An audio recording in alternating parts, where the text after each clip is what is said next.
ప్రధానమంత్రి నరేంద్ర మోడీ కర్నూలు జిల్లా పర్యటన నేపథ్యంలో పనులన్నీ కూడా చకచకా కొనసాగుతున్నాయని చెప్పవచ్చు. నన్నూరు టోల్ ప్లాజా వద్ద రాగమేరే సమీపంలో సభా ప్రాంగణానికి అన్ని ఏర్పాట్లు పూర్తి చేస్తున్నారు. దాదాపుగా 3,00,000 మంది జనాలు ఈ సభకు హాజరవుతున్న నేపథ్యంలో కూడా ఎలాంటి ఇబ్బందులు తలెత్తకుండా, ట్రాఫిక్ సమస్యలు లేకుండా కూడా ఏర్పాట్లు చేస్తున్నారని చెప్పొచ్చు. ముఖ్యంగా ప్రధానమంత్రి ప్రోగ్రామ్స్‌ని చూడడానికి సీనియర్ ఐఏఎస్ అధికారి అయినటువంటి వీరపాండ్యన్ నిర్మించడం జరిగింది. వీరపాండ్యన్ ఇక్కడికి వచ్చిన తర్వాత జిల్లా అధికారులతో పాటుగా సమీక్షా సమావేశాలు నిర్వహించుకుంటూ కూడా అన్ని ఏర్పాట్లు పూర్తి చేస్తారని చెప్పవచ్చు. అయితే ఈ నెల 16వ తారీఖున ప్రధానమంత్రి నరేంద్ర మోడీ డైరెక్ట్‌గా శ్రీశైలంకి వెళ్తారని చెప్పవచ్చు. శ్రీశైలం వెళ్ళిన తర్వాత అక్కడ స్వామివారిని దర్శనం చేసుకున్న తర్వాత హెలికాప్టర్ ద్వారా కూడా కర్నూలు ఎయిర్‌పోర్ట్‌కి చేరుకుంటారు. ఎయిర్‌పోర్ట్‌కు చేరుకున్న తర్వాత అక్కడి నుంచి రోడ్డు మార్గం గుండా నన్నూరు టోల్ ప్లాజా సమీపానికి చేరుకొని అక్కడ సభలో పాల్గొంటారని చెప్పవచ్చు. ముఖ్యంగా మనం చూసుకుంటే జీఎస్టీ పూర్తి స్థాయిలో తగ్గించిన తర్వాత ఈ విషయాన్ని ప్రజలకు చెప్పాలి. పూర్తి స్థాయిలో ఒక భారీ బహిరంగ సభను ఏర్పాటు చేసి ప్రజలకు వివరించాలంటే ప్రజలకు జీఎస్టీ తగ్గించిన తర్వాత ప్రజలకు ఎలాంటి మేలు చేకూరుతుంది? ఏ వస్తువులపైన జీఎస్టీ పూర్తిగా తగ్గించామన్న అంశాలను కూడా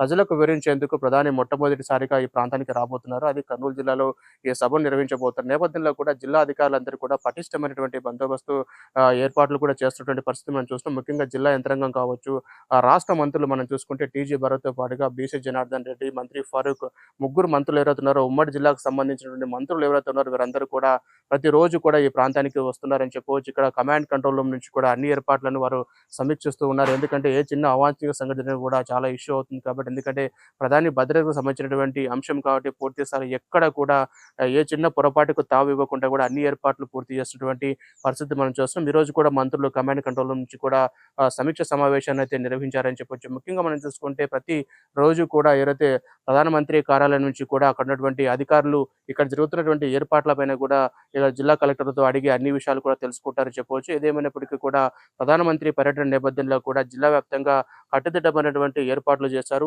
సభా ప్రాంగణాన్ని ఇప్పటికే తుది మెరుగులు దిద్దుతున్నటువంటి పరిస్థితి మనం చూస్తున్నాం. అంటే మరి కొన్ని 2 రోజుల్లో పూర్తిగా సభా ప్రాంగణంలో ఎలాంటి ఏర్పాట్లు చేయాలో అన్ని ఏర్పాట్లు కూడా పూర్తయ్యేటువంటి అవకాశాలు కనపడుతున్నాయి. పనులన్నీ కూడా చకచకా కొనసాగుతున్నాయనే మనం చెప్పుకోవచ్చు.